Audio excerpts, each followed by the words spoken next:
तो मैं अपनी बात आपके सामने रख भी नहीं सकती, ऐसा नहीं हो सकता है। तो प्लीज़, मैं किसी के कंटेंट में, किसी के मैटर में कभी घुसती नहीं हूँ। मेरा कंटेंट क्लियर रहता है।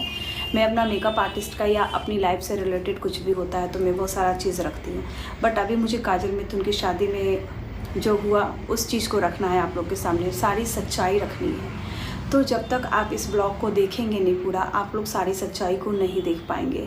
सो प्लीज़ इस ब्लॉग को आप लोग पूरा देखिए और सच्चाई जानिए, और फिर आप लोग डिसाइड कीजिए या कुछ कमेंट कीजिए कि ये सही था या गलत था। तो स्टार्टिंग करते हैं कि मैं काजल मिथुन को कैसे जानी और मैं उनकी शादी में कैसे गई। तो मैं आप लोग को बता दूं कि काजल और मिथुन को मैं उनका ब्लॉग देखती थी, बट मैं इतना उनके बारे में कुछ नहीं जानती थी। तो मेरे पास पंकज सर, जिनकी आईडी है पंकज निशा प्रसून के नाम से आप लोग जानते हैं, उनसे मेरा अच्छा कॉन्टैक्ट है। आपने देखा होगा रील्स में, ब्लॉग्स में। एज अ फ्रेंड बहुत, निशा मेरी बहुत अच्छी दोस्त है। वो मतलब हम दोनों एक दूसरे को सिस्टर मानते हैं। बहुत अच्छा बॉन्डिंग है हम लोग का। तो बस होता है ना कि सर ने मतलब सर के पास आया था कि कोई मेकअप आर्टिस्ट हो तो आप मुझे बताओ। तो उन्होंने मतलब ऐसे ही मेरा सजेशन दे दिया था कि चांदनी है मेकअप आर्टिस्ट, आप उनका रील्स देखो, अच्छा है। तो मिथुन जी जो थे वो मतलब सर का भी रील्स वगैरह देखते रहते हैं, क्योंकि इससे पहले मैंने रंजना मैम का मेकअप किया था, सर का छठ पूजा वाला मेकअप किया था। तो मिथुन जी ने देखा था तो उन्होंने बोला था कि चांदनी मैम से मेरे को मेकअप काजल का करवाना है, आप उनसे बोला आके कर देंगी। तो मुझे पंकज सर ने बोला कि ऐसी ऐसी बात है, वो लोग सेकेंड टाइम शादी कर रहे हैं और बहुत शौक है कि मैं अच्छे से दुल्हन बनूँ, तो एज ए हेल्प आप चले जाओ और आप वहाँ मेकअप कर देना। और वो लोग यूट्यूबर लोग हैं तो आपको भी सपोर्ट करेंगे एज ए सपोर्ट के थ्रू, कि हाँ मतलब एक होता है कि एक बॉन्डिंग अच्छी है तो हम एक दूसरे को सपोर्ट, क्योंकि सोशल मीडिया पे एक दूसरे को सपोर्ट करके ही इंसान आगे बढ़ता है। मैंने बोला ठीक है। तो मैं यहाँ से चली गई थी उस दिन, जिस दिन मेहंदी और संगीत था। जब मेहंदी और संगीत वाले दिन मैं वहाँ पहुँची तो मेरे को काजल ने बोला था कि मेरा चांदनी दी, मेरा ना आप ये हल्दी का तो वैसे ही होगा, मेहंदी वाला लुक आप कर दो। तो मैंने मेहंदी का मेकअप वहाँ पे किया था। तो उस दिन वहाँ पे मिष्टी भी आई हुई थी, तो मैंने मिष्टी का और काजल का दोनों का मेकअप किया, क्योंकि अब एक जना है वहाँ पर, वो दूसरा जना बोलेगा मेकअप करने के लिए तो क्यों नहीं करेंगे। बट ये मेकअप के लिए मैंने कोई पेड के लिए बात नहीं की थी कि आप मुझे इतना पेड करोगे, उतना पैसा चार्ज करोगे। मैं बस एज अ गेस्ट गई थी, उन्होंने मुझे एज ए गेस्ट इनवाइट किया था। और एक शौक होता है कि भाई अपनी आप किसी दोस्त को सजा रहे हो, तो उस तरीके से एज अ फ्रेंड मैं काजल को सजाने गई थी, आप इतना समझ सकते हैं। वहाँ मिष्टी मिली, मिष्टी से मेरा बॉन्डिंग अच्छा हुआ, तो मिष्टी ने बोला कि दी मेरा भी मेकअप कर देना। मैंने बोला ठीक है, तो फिर मैंने मिष्टी का भी किया। अब बारी आती है स्टार्टिंग शादी वाले दिन की बात। तो शादी वाले दिन सुबह से तो मैंने किसी का मेकअप नहीं किया, सुबह से सारा फंक्शन स्टार्ट हुआ।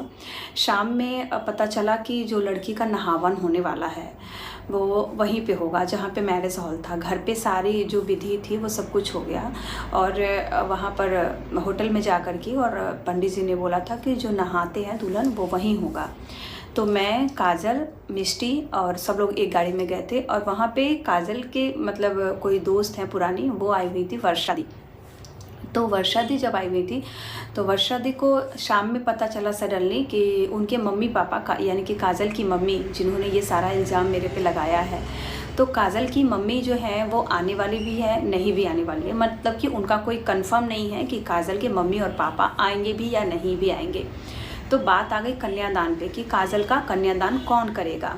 अगर बाई चांस अगर नहीं आती हैं तो, अगर आ गई तो ठीक है, अगर नहीं आती हैं, क्योंकि वो हल्दी और मेहंदी में वो शामिल ही नहीं हुई थी, जो संगीत है उसमें वो आई ही नहीं। हमने काफ़ी देर तक वेट किया कि वो आएंगी, बट वो आई नहीं उस दिन। तो अगले वाले दिन का बात था कि भाई अगले वाले दिन भी हो सकता है वो नहीं आई, तो कन्यादान कौन करेगा। तो वहाँ वर्षा दी आई हुई थी। तो वर्षा दी ने बोला कि कोई बात नहीं, अगर नहीं आती है तो मैं कर दूंगी कन्यादान। और मटकोर वाला जो रस्म होता है कि उसमें माँ करती हैं, तो वर्षा दी ने ही मटकोर का रस्म किया था। उस दिन भी जो हल्दी पे मटकोर होता है तो वर्षा दी ने ही किया। नेक्स्ट डे उन्होंने बोला कि मैं कल का भी जो रस्म है, आज से मैं तुम्हें अपनी बेटी बना लेती हूँ और कल का जो रस्म है वो भी मैं कर दूंगी तुम्हारा, यानी कि कन्यादान का। तो वर्षा दी एग्री हो गई थी। उन्होंने फास्ट भी रखने के लिए बोला कि मैं फास्ट भी रखूँगी। तो जब कल शादी वाला दिन आया तो जब हम लोग वहाँ नहाने गए तो वर्षा दी ने फास्ट रखा, उन्होंने कन्यादान करने के लिए फास्ट रखा। अब वहाँ गए तो मैंने, शाम हो गया था, यहाँ पे विधि वगैरह करते करते बहुत ज़्यादा शाम हो गया था, 5 बज गए थे। 5 बजे तो फिर 5 बजे हम जब वहाँ से निकल रहे थे तो सब लोग बोले कि उनकी मम्मी शायद आ रही हैं होटल पे। तो सब लोग बोले कि ठीक है आ रही है, तो नहावन वगैरह वो करवा देंगे। तो जैसे ही हम लोग, तो आपको तो पता है कि जो लोग भाई यूट्यूब पे ब्लॉगिंग कर रहा है या वीडियो डाल रहा है, उनके हाथ में एनी टाइम कैमरा रहता है। वो लोग कैमरा लेके ही रहते हैं, क्योंकि हर मोमेंट को वो लोग कैच करते हैं, उस चीज़ को डालते हैं, अपनी सोशल लाइफ को ही दिखाते हैं ना, डेली लाइफ को जो है वो सोशल मीडिया पे वो लोग शेयर करते हैं, ऐसा ही है कुछ। तो मिथुन जी जब हॉल पहुंचे थे तो उनके हाथ में कैमरा था, वो कैमरे से शूट करते हुए अंदर तक गए कि हमारा ये हॉल है, हमारा ये रूम है, आपने देखा होगा रील्स और वीडियो में। तो जैसे ही हम लोग अंदर पहुंचे थे तो जो लड़की का रूम था उसी रूम में काजल की मम्मी आकर के बैठी हुई थी, 3-4 लोगों के साथ थी, और भी 3-4 लड़कियां भी थी, उनके घर से आई थी, पता नहीं कहाँ से आई थी, तो 3-4 लड़कियां भी थी। तो जैसे ही मतलब कैमरा उनकी मम्मी की तरफ गया रूम में, तो उनकी मम्मी ने फटाक से बोल दिया कि मेरे को वीडियो में मत लीजिए, इसके पापा गुस्सा करेंगे। इसके पापा बोले हैं कि मतलब हम लोग का भी कोई मान प्रतिष्ठा है, तो हमें इस ब्लॉग में नहीं आना है। तो मिथुन जी ने फटाक से वो क्लिप लिया और डिलीट कर दिया। उन्होंने बोला कि ठीक है कोई बात नहीं, नॉर्मली उन्होंने बोला कि कोई बात नहीं है, अगर आपको नहीं आना है कैमरे में तो हम ज़बरदस्ती नहीं लेंगे, अपनी अपनी इच्छा होती, हो सकता है कुछ लोगों को नहीं आना होता है। उन्होंने बहुत पोलाइटली, बहुत ही मतलब अच्छे तरीके से उनको बोल के और वीडियो डिलीट कर दिया। वो बात हो गई। तो अब बारी आती है काजल के मेकअप की। तो बहुत ज़्यादा टाइम हो चुका था, उसका नहावन वगैरह करते करते 7 बज चुके थे, और 7 बजे समझिए कि हम लोग ने मेकअप स्टार्ट किया। उसके बाद में किसी ने मेरे को बैकग्राउंड से पीछे से बोला कि आईब्रो भी बनाती हैं आप? तो मैंने बोला हाँ आईब्रो तो मैं बनाती हूँ, तो आईब्रो बनाना है अभी। मैंने बोला कि यार अभी कौन आईब्रो बनाएगा इस टाइम में तो मेकअप चल रहा है, सबका मेकअप कर रही हूँ मैं, आईब्रो कौन बनाता है इस टाइम में? फिर काजल बोली कि शायद मम्मी बोल रही हैं बनाने को, मम्मी का आईब्रो बनाना है। तो मैंने बोला ठीक है, अब मम्मी का है तो कैसे ही मना कर सकते हैं। मैं उस टाइम बोली कि ठीक है मैं बना दूंगी मम्मी का आईब्रो। मैंने एक बार भी ये नहीं बोला कि मैं आईब्रो नहीं बनाऊंगी, मैंने बोला था कि इस टाइम में कौन आईब्रो बनाता है, इस टाइम में तो सबका मेकअप चल रहा है। बट जैसे ही मेरे को बोला काजल ने कि मम्मी का आईब्रो बनाना है, मैंने तुरंत एग्री कर दिया। मैंने बोला ठीक है बना दूंगी। उसके बाद जब काजल का मेकअप स्टार्ट हुआ, और मैं आपको बता दूं कि जब मैं काजल के यहाँ जा रही थी मेकअप करने के लिए, उससे 1 दिन पहले मैं बाइक से गिर गई थी और मेरा छोटा सा एक्सीडेंट हो गया था, जिसकी वजह से मेरे को फूटा फाटा तो नहीं, बट मेरे को दोनों मतलब पैर में और इसमें आप देख सकते हैं कि यहाँ भी मेरे छिला हुआ है, ये सारी जगह ना मेरे को चोट लग गया था। तो पेन, अब चोट लगा है तो दर्द तो होगा ही, लेकिन मैंने किसी को भी ये नहीं बोला कि मेरे को मतलब पेन हो रहा है, बैक पेन हो रहा है या मेरे मसल्स पेन हो रहे हैं तो मैं ये इतने देर खड़ी नहीं रह सकती है, मैं नहीं कर सकती। जितना भी मुझे मेकअप जिन्होंने बोला, जैसे काजल ने बोला मेरा मेकअप ऐसे करो वैसे करो, तो मैंने उनका भी मेकअप कर दिया। उसके बाद फिर मिष्टी से मेरी बॉन्डिंग अच्छी थी तो फिर मैंने मिष्टी का मेकअप किया।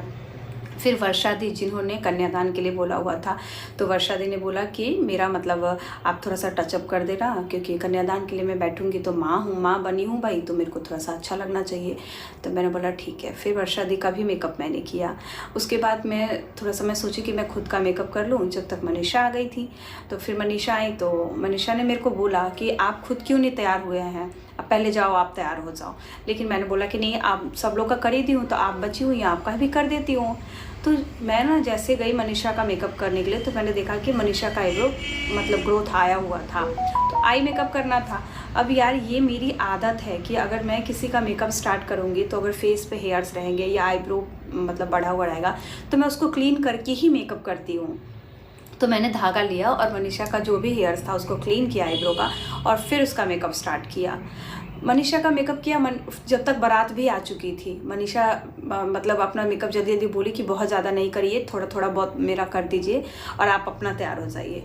तो उस टाइम में मैंने हल्का फुल्का ही, बहुत ज़्यादा नहीं किया, मनीषा का थोड़ा सा टचअप करके और फिर मैं खुद चली गई तैयार होने के लिए। तो उस टाइम जब मैं मनीषा का मेकअप ख़त्म कर दी तब उनकी मम्मी वहाँ पर नहीं थी, उनकी मम्मी पता नहीं कहाँ थी, और इतना ज़्यादा हड़बड़ी हो गया कि बारात उधर आ गया, इधर मेकअप चल रहा है, इधर मैं खुद भी रेडी नहीं हुई हूँ। फिर मनीषा को मैंने करके बोला कि आप जाओ मैं रेडी होके आती हूँ। फिर मैं खुद रेडी होने चली गई। जब मैं खुद रेडी की तो मैं इतना मतलब बैक पेन वगैरह हो रहा था कि मैं थोड़ा सा लेटी, मैंने कहा थोड़ा रिलैक्स नहीं होंगी तो मैं रेडी नहीं हो पाऊँगी। तो मैं जैसे ही थोड़ा सा लेटी वैसे ही वर्षा दी आ गई। वर्षा दी का वॉमिटिंग स्टार्ट हो गया, जो कन्यादान करने वाली थी। उनको वॉमिटिंग क्यों हुआ? उनको वॉमिटिंग इसलिए हुआ कि एक तो वो सुबह से फास्टिंग में थी, बेचारी कुछ खाई नहीं थी। फिर उन्होंने, आप मेरे रील्स में जाके देखेंगे फेसबुक पर, उन्होंने डिटॉक्स का मास्क लगाया हुआ था जो काफ़ी ठंडा होता है। तो डिटॉक्स का मास्क लगाने की वजह से उनका फेस पूरा ठंडा ठंडा हो गया था। ऊपर से फिर मेकअप हुआ उतने देर बैठ के, तो उनको एसिडिटी प्रॉब्लम हुई, जिसकी वजह से उनका वॉमिटिंग स्टार्ट हो गया और हेडेक स्टार्ट हो गया। वो बेचारे रूम में आ गए। तो अब मुझे लगा कि अब ये कोई सामने आपके बीमार पड़ा हुआ है, आप उसको छोड़ के अपना मेकअप कर रहे हो। तो मैं वर्षा दी का सर्वर दबाने लग गई। मैंने कहा क्या हुआ वर्षा दी, कोई प्रॉब्लम है तो आप चलो डॉक्टर के पास। तो वो मुझे बोली कि नहीं चांदनी तुम तैयार हो जाओ, सब लोग तैयार होकर चले गए, तुम रेडी होके जाओ, मैं ठीक हूँ, मैं लेट जाती हूँ थोड़ी देर तो मैं ठीक हूँ। मैंने बहुत फोर्स किया कि कोई बात नहीं, मैं नहीं जाऊँगी शादी अटेंड करने, आप यहाँ पर रुको, मैं आपका केयर करती हूँ, कोई बात नहीं, नहीं रेडी होंगी। लेकिन उन्होंने बोला कि नहीं यार, तुम आई हो यहाँ पर शादी अटेंड करने के लिए, तो मेरी वजह से तुम अपना फंक्शन क्यों ख़राब करोगी, तुम जाओ रेडी हो करके। उन्होंने मुझे ज़बरदस्ती बोला रेडी हो जाओ। फिर मैं जल्दी जल्दी से रेडी हुई। फिर फटाफट में बहुत ज़्यादा मतलब टाइम नहीं ली, थोड़े टाइम में ही मैंने फटाफट अपना मेकअप किया।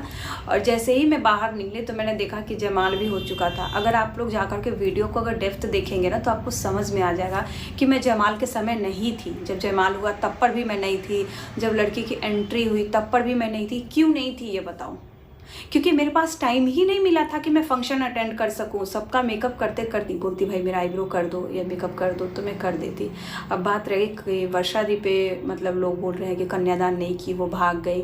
अरे वो भागी नहीं थी, मैंने खुद देखा। मैंने बोला ना उनको वॉमिटिंग बहुत ज़्यादा हो रही थी, हेडेक हो गया था। मैं खुद उनके हाथ पैर दबाने वाली हूँ, मैंने खुद उनका सर दबाया कि वर्षा दी क्या हो गया आपको। मैं थोड़ी देर के लिए खुद घबरा गई थी कि भाई सब लोग शादी में लगे हुए हैं, इनको क्या हो गया।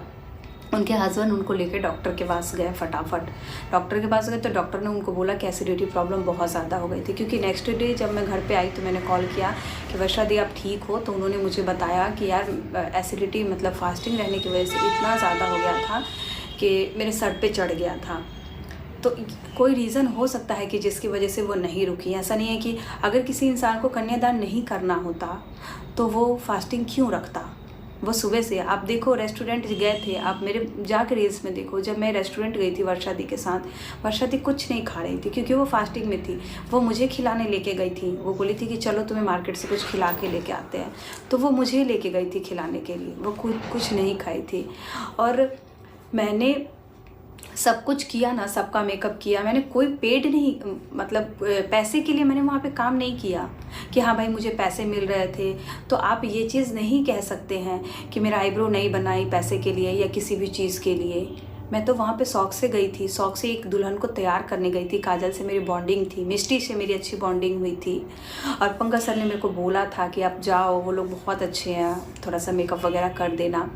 इन सब वजह से मैं गई थी ना। तो प्लीज़ मैं आंटी जी से हाथ जोड़ के रिक्वेस्ट करती हूँ, प्लीज़ आंटी जी कि ऐसा वाहियात सोच मेरे ऊपर मत डालिए कि मेरा आईब्रो नहीं कर दिया या मेरा मेकअप नहीं किया या काजल ने मेरा मेकअप नहीं करवाया, क्योंकि ऐसा कुछ भी नहीं है जैसा आप सोच रही हैं।